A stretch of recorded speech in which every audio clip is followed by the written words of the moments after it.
Hello গুলিস, আজকে বিকেলে আমার অনেক ম্যাগি খেতে ইচ্ছা করে, তাই ভাবলাম চটজলদি ম্যাগিটা বানানো যাক এবং আপনাদের সঙ্গে সেটা শেয়ার করা যাক।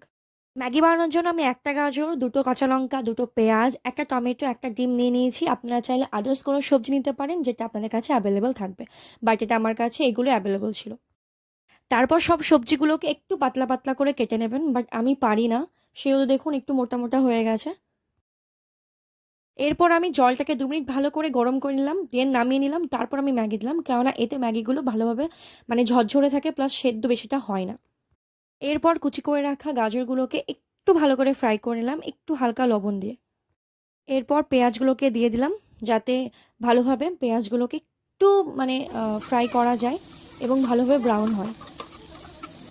পেঁয়াজগুলো কত সুন্দর ব্রাউন কালার চলে এসেছে। এরপর আমি একটু কাঁচা লঙ্কা দিয়ে দিলাম। এখন দেখতে কত সুন্দর লাগছে পেঁয়াজগুলো, তাই না? এরপর আমি কেটে রাখা টমেটোগুলো দিয়ে দিলাম, হালকা একটু লবণ, যাতে ভালোভাবে ফ্রাই হয়। এরপর একটু ভালোভাবে নাড়াচাড়া করে নিলাম। এরপর একটা ডিম ভেঙে দিলাম। তারপর ডিমটাকে ভালোভাবে নাড়াচাড়া করে ফ্রাই করে নিতে হবে।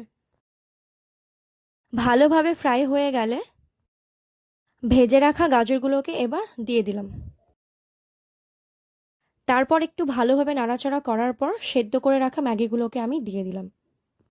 এরপর আমি 2 প্যাকেট ম্যাগি মশলা দিয়ে দিলাম, সঙ্গে হালকা একটু চিনি প্লাস সস। আপনারা চাইলে এটাকে স্কিপ করতে পারেন, বাট আমার অনেক ভালো লাগে ফ্লেভারটা, তাই আমি দিলাম। টানটানা! এই তো আমার ম্যাগি রেডি হয়ে গেল। দেখুন দেখতে কত সুন্দর লাগছে, খেতেও অনেক সুস্বাদু হয়েছে।